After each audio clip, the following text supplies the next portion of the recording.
एक टाइम हुआ करता था, खौफ होता था अपना, हम टीमों की मारा करते थे, जितनी भी बड़ी टीम हो। इवन दिसंबर तक मैन सिटी इतना अच्छा कर रही थी, बर्नाबाउ में रियल मैड्रिड को हमने हराया था चैंपियंस लीग में, और लग रहा था कि हम पिछले सीजन से बेटर हैं। लेकिन अब कोई भी टीम आकर मैन सिटी की मार जाती है, हर जगह से मैन सिटी को पता नहीं लगता। अटैक में बूडो ग्लिम्ट बेटर थी, मिडफील्ड में बूडो ग्लिम्ट बेटर थी, इवन डिफेंस में बूडो ग्लिम्ट बेटर थी मैन सिटी से। मैन सिटी की इतनी खराब गेम गई है, मैनचेस्टर यूनाइटेड के अगेंस्ट तो बेइज्जती करवाई थी डर्बी में, लेकिन इस गेम में और ज्यादा बेइज्जती करवाई है अपनी टीम मैन सिटी ने। बूडो ग्लिम्ट ने अपने क्लब की हिस्ट्री में पहली बार एक इंग्लिश टीम को हराया है इन चैंपियंस लीग। और बूडो ग्लिम्ट का क्या आपने कभी नाम सुना था इससे पहले? मैंने तो नहीं सुना था। क्या इन प्लेयर्स का नाम सुना था जो इस टीम के लिए खेल रहे थे? मैंने तो नहीं सुना था। अगर मैं बूडो ग्लिम्ट के क्लब की बात करूं, इसकी जो वैल्यू होगी ना, उससे ज्यादा अर्लिंग हालैंड सैलरी लेता होगा for Man City. Such a shame, such a pathetic performance from Manchester City. किस किस प्लेयर की बात करूं, वो तो भाई शुक्र मनाओ अपने पास डोनारुमा है, जो अपनी इज्जत बचाता है लगभग हर मैच में। यूनाइटेड गेम में भी जहां 6-7 गोल्स हो सकते थे, डोनारुमा की वजह से नहीं हुए। इस गेम में भी 4-5 गोल्स हो सकते थे, लेकिन थैंक्स टू डोनारुमा जिसने इतने अच्छे सेव्स किए। और मेरे को तरस आता है भाई डोनारुमा को देख के, क्योंकि अपना एफर्ट लगा रहा होता है, अपना 100% दे रहा होता है, वेयर एज अपनी बाकी टीम भाई शोल्डर डाउन करके बैठ जाती है। कोई इंटेंसिटी नहीं दिखती, कोई मोटिवेशन नहीं दिखता। परेशान आ चुका हूं भाई मैं इन सब प्लेयर से। बोडो ग्लिम्ट का जो पहला गोल आया, उसमें डोनारुमा मेरे हिसाब से बेटर कर सकता था, बिकॉज हेडर मारा उनके प्लेयर ने और डोनारुमा के टांगों के बीच से भाई गोल हो गया। इस गोल में मैक्स एलन की गलती थी। इसके अलावा जो सेकंड गोल भी हमने खाया, उसमें भी मैक्स एलन की गलती थी। लेकिन इस 20 इयर्स ओल्ड यंगस्टर को हम ज्यादा कुछ नहीं बोलेंगे। इस पे प्रेशर पड़ रहा था बिकॉज ऑफ आवर टीम। और अभी 2 हफ्ते पहले ही इस प्लेयर को हमने चैंपियनशिप टीम से वापस बुलाया है, तो हम इससे ज्यादा उम्मीद भी नहीं रख सकते थे। चैंपियंस लीग गेम पहली बार खेल रहा था, अलग प्रेशर होता है भाई champions league specially away game का। और मैं मैक्स एलन को ज्यादा कुछ नहीं बोलूंगा। मेरे हिसाब से पूरी टीम ने ही इतना खराब खेला कि हम सिर्फ मैक्स एलन को नहीं बोल सकते। मैक्स एलन, हुसनोव एंड रोड्री पे पूरा प्रेशर पड़ रहा था, बिकॉज अपने फुल बैक्स ऊपर चढ़ रहे थे। रिको लुइस भी ऊपर चढ़ा हुआ था, जैसे गोल मारेंगे। आगे जाके अटैक में जाके सबने हगाया भाई। इससे अच्छा होता रोड्री की हेल्प करते मिडफील्ड में आके। ऊपर जाके क्या ही उखाड़ लिया इन प्लेयर्स ने। कुछ भी हमें अच्छा देखने को नहीं मिला, कुछ भी क्रिएटिविटी नहीं थी। फाइनल थर्ड डिसीजन मेकिंग इतनी खराब थी, मैं बता नहीं सकता। स्पेशली भाई टिजानी रिएंडर्स, जिसको इन गेम्स में स्टेप अप करना चाहिए, वो नहीं कर रहा। इतने खराब शॉट्स ले रहा था, इतनी गंदी फिनिशिंग हमें टिजानी रिएंडर्स की देखने को मिली, मैं बता नहीं सकता। फिल फोडन को भी स्टेप अप करना चाहिए इन गेम्स में, लेकिन उसकी तरफ से भी कुछ भी नहीं दिख रहा। चर्की मैं कहूंगा थोड़ी बहुत कोशिश कर रहा था, लेकिन चर्की की भी काफी खराब गेम गई इन माय ओपिनियन। उसने भी ज्यादा चांसेस क्रिएट नहीं किए। ऑल्दो चर्की ने गोल भी स्कोर किया, काफी अच्छा गोल था from outside of the box, जो डिफ्लेक्ट होके गोल आया था।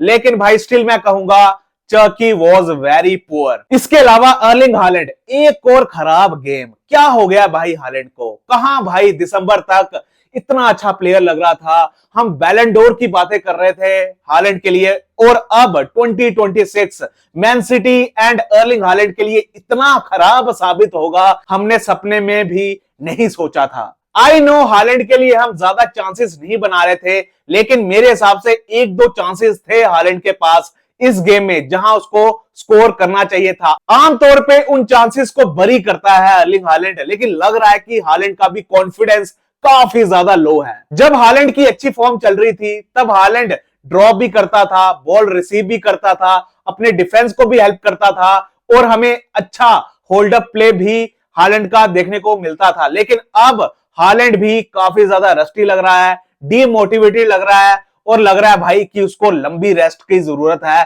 और मैं कहूंगा भाई अपनी अगली गेम में हालैंड को बेंच पे बिठाना चाहिए और ओमार मार्मुश को स्टार्ट देना चाहिए। इसके अलावा रिको लुइस भाई वंस अगेन एक और खराब परफॉर्मेंस अगेंस्ट बोडो ग्लिम्ट। बोडो ग्लिम्ट जैसी टीम के अगेंस्ट तो हम उम्मीद करते हैं कि इन गेम्स में तो रिको लुइस अच्छा करेगा, लेकिन इन गेम्स में भी रिको लुइस हग रहा है और मेरे हिसाब से रिको लुइस करंटली मैन सिटी में खेलने के लायक नहीं है। काफी ज्यादा खराब परफॉर्मेंस, अटैक में ऊपर चढ़ रहा था लेकिन कुछ भी क्रिएट ज्यादा नहीं कर रहा था। और अगर मैं अपने फुल बैक्स की बात करूं, 9 साल पहले हमने एक प्रॉपर लेफ्ट बैक साइन किया था, उसके बाद हमने रायन एट नोरी को साइन किया था और पेप ने उसको राइट बैक खिला दिया। ओ माय गॉड मैन, भाई क्या चीजें हो रही है, मेरे को कुछ भी समझ नहीं आ रहा। I know Rayan Ait Nouri इतना भी खराब नहीं था, लेकिन मेरे हिसाब से उसको लेफ्ट बैक ही खिलाना चाहिए जिस पोजीशन के लिए हमने उसको बाय किया है। निको रैली को हमें मिडफील्ड में खिलाना चाहिए था।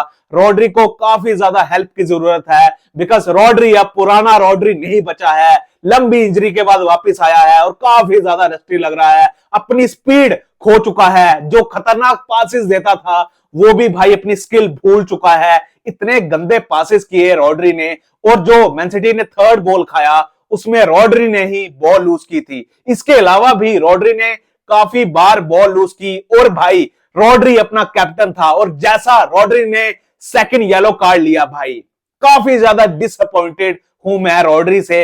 गंदा तो खेला, लेकिन एज ए कैप्टन उसकी रिस्पॉन्सिबिलिटी थी कि वो अपनी टीम को मोटिवेट करता, लेकिन फाउल किया बिना फालतू का, सेकंड येलो कार्ड लिया, और जहां थोड़ा चांस बन सकता था मैन सिटी की वापसी का, वो भी रॉड्री ने खत्म कर दिया। और अगर अपना कैप्टन ऐसी हरकतें करेगा तो बाकी टीम से हम क्या उम्मीद रखेंगे भाई। काफी निराश किया मेरे को भाई रॉड्री ने।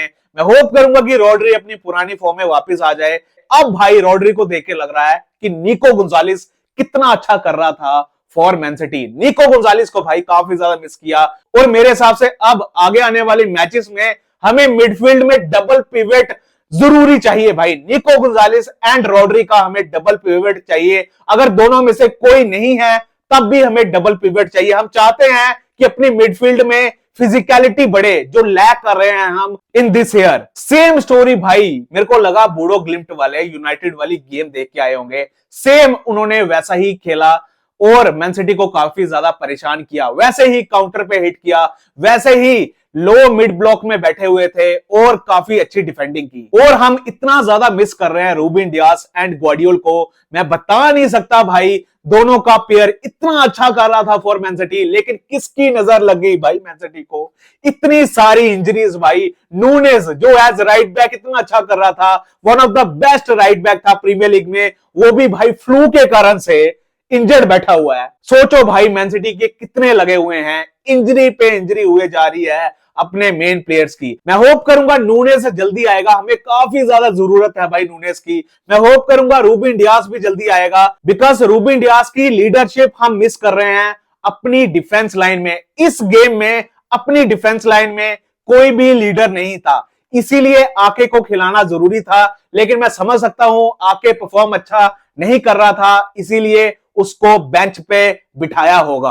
और मैं कहूंगा पेप की तरफ से भी काफी गलतियां हमें देखने को मिली। सबसे पहले रॉड्री को अकेले छोड़ देना मिडफील्ड में, उसको भाई एक और प्लेयर की जरूरत थी, बिकॉज रॉड्री अब पुराना रॉड्री नहीं रहा।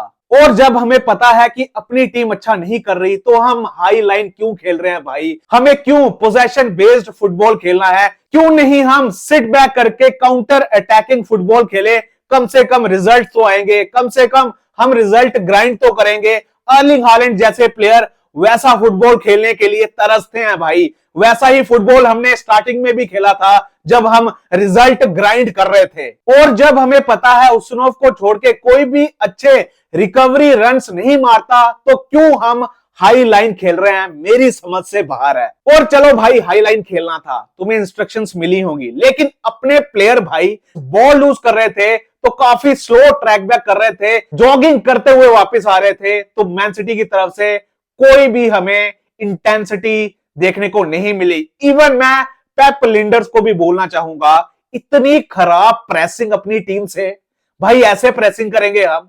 बूडो ग्लिम्ट जैसी टीम के अगेंस्ट हमने इतनी खराब प्रेसिंग की, और वो एक पास करते थे अपनी टीम पूरी खुल जाती थी भाई, पूरी खुल जाती थी, और प्रेशर आता था पूरा हुसनोव, मैक्स एलन एंड रॉड्री पे। यही तीनों भाई पीछे खड़े रहते थे, बाकी सारे ऊपर चढ़े हुए हैं। कोई ड्रॉप ही नहीं कर रहा भाई अपनी डिफेंस को हेल्प करने के लिए। इतना बुरा लग रहा था भाई ऐसा अपनी टीम को करते हुए देखकर। मैं कहूंगा पेप रिस्पॉन्सिबल था इस डिफीट के लिए, इक्वली अपने प्लेयर्स भी रिस्पॉन्सिबल थे, बिकॉज उन्होंने कुछ भी नहीं किया। डिफेंस में अच्छा नहीं किया, मिडफील्ड में अच्छा नहीं किया, अटैक में चांसेस ना के बराबर बनाए, कुछ हाफ चांसेस बना दिए, लेकिन भाई बूडो ग्लिम्ट के अगेंस्ट हमें 4-5 गोल्स मारने चाहिए थे। ऐसी अपनी टीम उतरी हुई थी ऑन द पिच, इतनी ज्यादा फीस ले रहे हैं अपने प्लेयर्स और ऐसा परफॉर्म करेंगे भाई, समझ से बाहर है भाई। और अब टॉप 8 में आने के थोड़े चांसेस कम हो गए हैं। अगली गेम चैंपियंस लीग में जीतनी है, लेकिन और टीम्स पे भी हमें डिपेंड होना पड़ेगा। अब मैं होप करूंगा कि अगली गेम में वुल्फ्स के अगेंस्ट हम थोड़ा अच्छा खेलेंगे भाई। सिट बैक करो भाई, counter attacking football Khelo, because अब हम वो पोजेशन बेस्ड फुटबॉल नहीं खेल सकते। हमें अच्छा नहीं खेलना भाई, हमें रिजल्ट चाहिए, रिजल्ट ग्राइंड करने हैं। और मेरे हिसाब से हमें थोड़ा सिस्टम चेंज करना पड़ेगा। और मेरे हिसाब से जब सेमेन्यू वापस आएगा, मार्क गेई वापस आएगा, नूनेस वापस आएगा, और मेरे हिसाब से ये तीनों प्लेयर्स हमें वुल्फ्स के अगेंस्ट खेलते हुए दिख सकते हैं। इवन पॉसिबिलिटी है कि निको गोंजालेस भी उस गेम में आ जाएगा। तो मेरे हिसाब से हमें वुल्फ्स गेम में थोड़ा अच्छा करना चाहिए।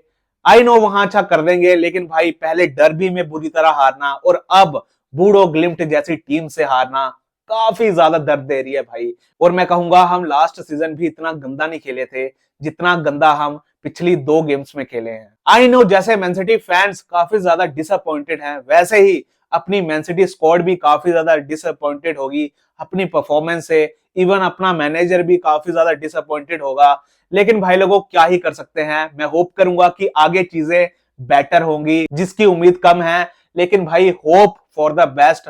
अभी भी हम हर कंपटीशन में हैं। कारोबाओ कप में काफी अच्छी पोजीशन में हैं। फर्स्ट लेग में हमने 2 गोल्स की लीड ले ली है। एफए कप में भी हम राउंड 4 में एक इजी टीम के अगेंस्ट खेलने वाले हैं। यूसीएल में भी हम नेक्स्ट स्टेज के लिए क्वालिफाई कर लेंगे। और प्रीमियर लीग में भी हम करंटली सेकंड पे हैं, आर्सेनल से 7 पॉइंट्स पीछे हैं। और सोचो भाई मैनसिटी इतना गंदा खेल रही है, स्टिल हर कंपटीशन में है। सोचो भाई अगर मैनसिटी अच्छा खेल रही होती हम कहां होते भाई। पेप ने हमें बिगाड़ दिया भाई। रिस्पॉन्स चाहिए भाई, वुल्फ्स के अगेंस्ट हमें रिस्पॉन्स चाहिए, नो मैटर व्हाट। वहां अगर रिस्पॉन्स नहीं आया भाई, फिर भाई पेप को मारना चाहिए एक एक प्लेयर को, और अपने आप को भी थप्पड़ मारना चाहिए, बिकॉज काफी खराब परफॉर्मेंसेस आ रही है अपनी।